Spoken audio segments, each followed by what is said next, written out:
Hello बच्चों, let's read the question. The question says identify the elements X and Y using the ionization energy values given below.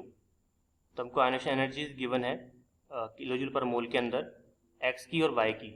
First ionization energy दे रखी है और second ionisation energy आपको दे रखी है. आपको बताना है इसके अंदर एक्स और वाई क्या होगा गिवन ऑप्शंस में से. तो इस क्वेश्चन को सॉल्व करने से पहले अपन चेक करते हैं इसका की concept.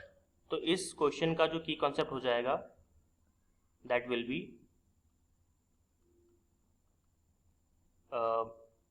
that is ionization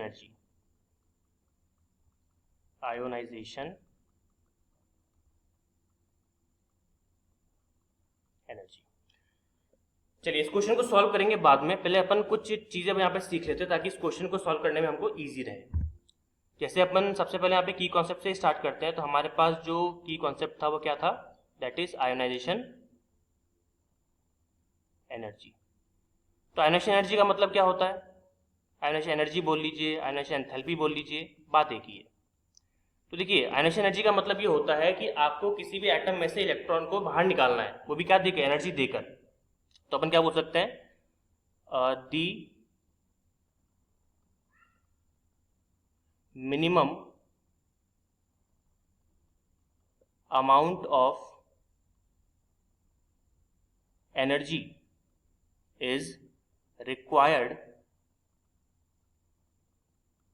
to remove, या फिर आप एलिमिनेट भी लिख सकते हो, to remove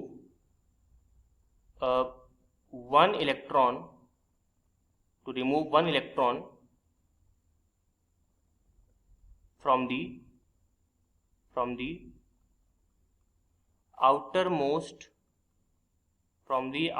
shell of a gaseous isolated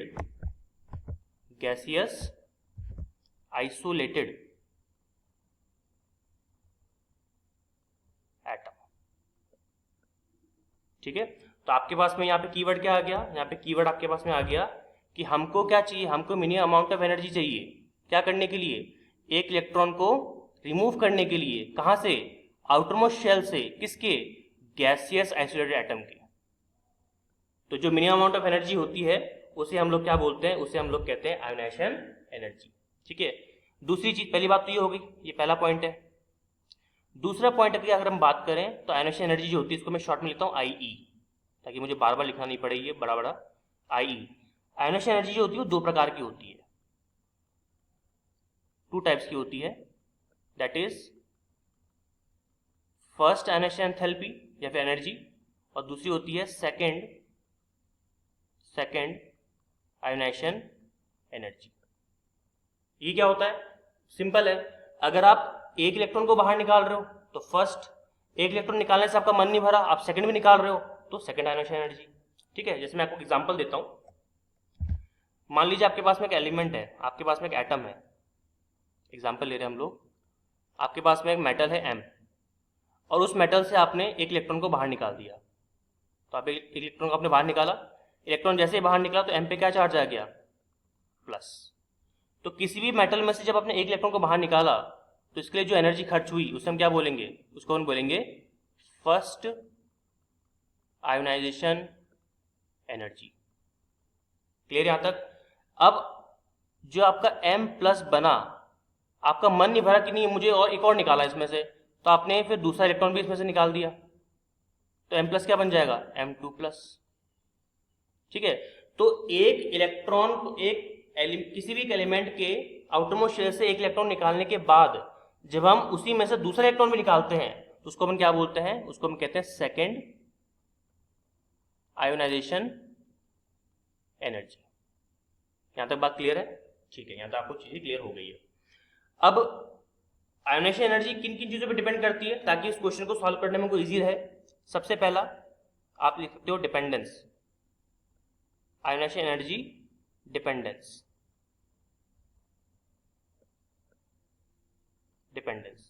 सबसे पहला आयोनाइजेशन एनर्जी डिपेंड करती है किस पर? साइज पर, एटॉमिक साइज पर. एटॉमिक साइज पर कैसे? जितना छोटा एटॉमिक साइज होगा आयोनाइजेशन एनर्जी की वैल्यू उतनी ही ज्यादा होगी। ठीक है, तो वी कैन से दैट कि एटॉमिक साइज इज, जितना छोटा होगा तो inversely proportional to ionization energy. Atomic size जितना बड़ा उतना ही आयोनाइजेशन एनर्जी क्या हो जाएगी, कम हो जाएगी, क्योंकि जब साइज बड़ा होता है ना तो न्यूक्लियस और आउटरमोस्ट इलेक्ट्रॉन के बीच में डिस्टेंस बढ़ जाता है, तो अट्रैक्शन फोर्स कम हो जाता है, तो आराम से आप बहुत ही कम एनर्जी देकर इलेक्ट्रॉन को बाहर निकाल सकते हो। ठीक है, पहला फैक्टर तो ये हो गया, पहला डिपेंडेंस। दूसरा, आयोनाइजेशन एनर्जी डिपेंड करती है किस पर, किससे इंपैक्ट होती है, दैट इज आपका न्यूक्लियर चार्ज से। न्यूक्लियर चार्ज, अगर किसी भी एटम के अंदर न्यूक्लियर चार्ज ज्यादा लग रहा है, न्यूक्लियर चार्ज ज्यादा है न्यूक्लियस का, तो आपको एनर्जी ज्यादा खर्च करनी पड़ेगी। It means ionization energy is always directly proportional to nuclear charge. Nuclear charge ज्यादा तो आपको एनर्जी भी ज्यादा खर्च करनी पड़ेगी। ठीक है, तो हमने काफी सारी चीजें यहाँ पे जान ली है, समझ ली है। अब क्वेश्चन को सॉल्व करने की बारी आती है। देखिए यहाँ पर आपको एक्स और वाई दो एलिमेंट दे रखे हैं, एक्स और दोनों का फर्स्ट और सेकंड आयोनाइजेशन एनर्जी आपको दे रखी है। तो चलिए एक बार देखते हैं हम, और हमको ऑप्शन क्या दे रखे हैं, सोडियम, मैग्नीशियम, फ्लोरीन, ये तीन दे रखे हैं आप उनको। तो एक काम करते हैं, हम लोग स्टार्ट करते हैं सोडियम से। देखिए सीधे क्वेश्चन पे आते हैं। हमारे पास जो एलिमेंट दे रखा है सोडियम, पहले उसकी बात करते हैं। देखिए सोडियम का जब मैं इलेक्ट्रॉनिक कॉन्फ़िगरेशन लिखता हूं, इसका एटॉमिक नंबर 11 होता है, आपको मालूम ही है, 1s2 2s2 2p6 3s1। ठीक है, अब यहां पे अगर आप ध्यान से ऑब्जर्व करो तो सोडियम बिल्कुल तैयार रहता है किस चीज के लिए, एक इलेक्ट्रॉन को निकालने के लिए। मतलब सोडियम चाहता है कि मैं अपना एक इलेक्ट्रॉन निकालूं और अपने आप को Na+ में कन्वर्ट कर लूं। ठीक है, और ये काम है ये बहुत ही कम एनर्जी में करता है, बहुत ही कम एनर्जी के अंदर वो क्या करता है, इलेक्ट्रॉन अपने में से खुद ही बाहर निकाल देता है। अच्छा, ऐसा वो क्यों करता है, क्योंकि जब सोडियम अपने में से इलेक्ट्रॉन निकाल देगा तो बन जाएगा Na+, और Na+ बनने का मतलब ये है कि 1s2 2s2 और 2p6, उसके पास टोटल कितने इलेक्ट्रॉन हो गए, उसके पास टोटल हो गए 10 इलेक्ट्रॉन। और 10 इलेक्ट्रॉन सिस्टम किसका होता है, नियॉन का। चालाकी देख रहे हो आप यहाँ पे सोडियम की, सोडियम एक इलेक्ट्रॉन निकालकर अपनी स्टेबिलिटी को इंक्रीज कर रहा है। कैसे इंक्रीज कर रहा है, क्योंकि जैसे सोडियम एक इलेक्ट्रॉन को बाहर निकाल देगा, सबसे लास्ट वाला ऑर्बिटल का ये वाला, ये तुरंत क्या ऑक्यूपाई कर लेगा, ये ऑक्यूपाई कर लेगा noble gas configuration, noble gas configuration.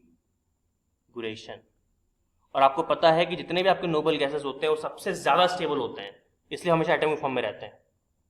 ठीक है, तो आपने जब जब सोडियम इलेक्ट्रॉन निकालेगा तो बहुत ही कम एनर्जी में निकालेगा, लेकिन एक बार जब Na+ बन गया तो दूसरा इलेक्ट्रॉन निकालेगा क्या, ये नहीं निकालेगा तो सही, लेकिन बहुत ही ज्यादा एनर्जी में। मतलब Na2+ ऑलमोस्ट नामुमकिन है। क्यों, क्योंकि Na+ आपका नोबल गैस बन चुका है, और नोबल गैस में से इलेक्ट्रॉन निकालना आप ये समझ लो कि लोहे के चने चबाना, बहुत ही ज्यादा एनर्जी आपको देनी पड़ेगी। इसका मतलब क्या हुआ कि Na से Na+ बनना इजी है, लेकिन Na+ से Na2+ बनना नॉट पॉसिबल, या फिर बहुत ही ज्यादा मुश्किल, बहुत ही ज्यादा एनर्जी खर्च करनी पड़ेगी। तो अपन क्या यहाँ पे कह सकते हैं कि X, अगर अब डेटा को देखो, फर्स्ट आयोनाइजेशन एंथैल्पी देखो, पहला इलेक्ट्रॉन निकालने के लिए बहुत ही कम एनर्जी लगी, दैट इज 495, लेकिन दूसरा निकालने के लिए देखो 4500, ऑलमोस्ट 500 से आप कहाँ पहुंच गए, 4500 के अंदर, कितना, 4 गुना ज्यादा। ठीक है, 3 गुना 4 गुना, इतना ज्यादा मतलब एनर्जी आपको लगा दी। इसका मतलब क्या है कि X जो एलिमेंट होगा ना, X जो एलिमेंट है वो केवल एक ही इलेक्ट्रॉन निकाल सकता है, दूसरा इलेक्ट्रॉन नहीं निकाल सकता है। इसका मतलब क्या हुआ, जो आपका X है वो आपका कंफर्म क्या होगा, वो आपका कंफर्म सोडियम होगा, ये बात कंफर्म है। ठीक है, चलिए आगे बढ़ते हैं। अब हम देखते हैं Y की तरफ। अगर हम Y को देखें तो Y के लिए मेरे को यहाँ पे जो सबसे बेस्ट जो चॉइस लग रही है वो लग रहा है मैग्नीशियम। ठीक है, मैं आपको प्रूफ करता हूँ क्यों लग रहा है मुझे।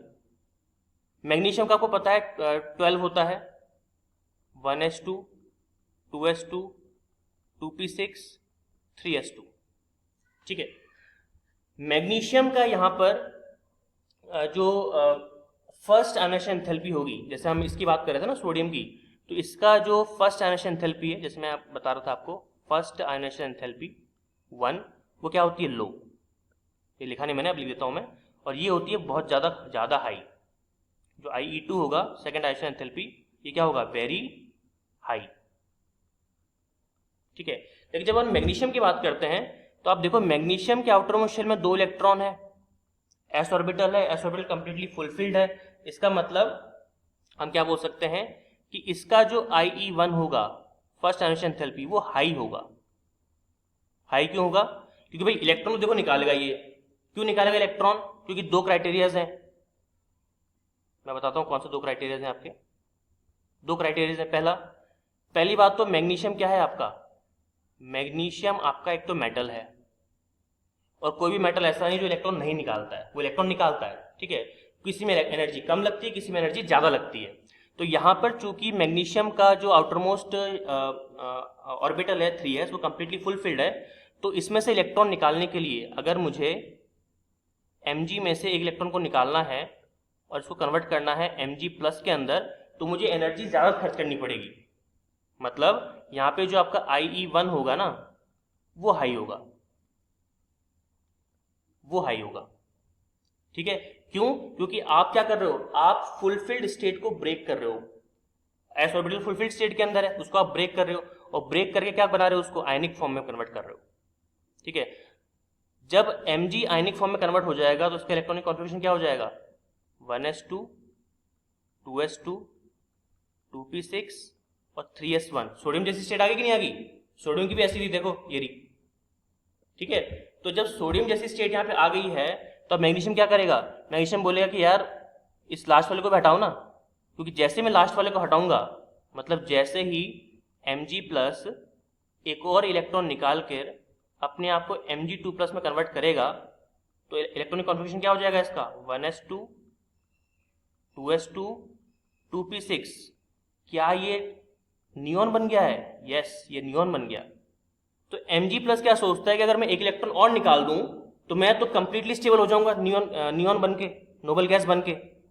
इसलिए क्या होता है कि पहला इलेक्ट्रॉन निकालने के लिए आपको एनर्जी ज़्यादा खर्च करनी पड़ती है, लेकिन दूसरा इलेक्ट्रॉन बहुत ही कम एनर्जी में आराम से निकल जाता है, ज़्यादा एनर्जी में डिफरेंस नहीं आता है। ठीक है।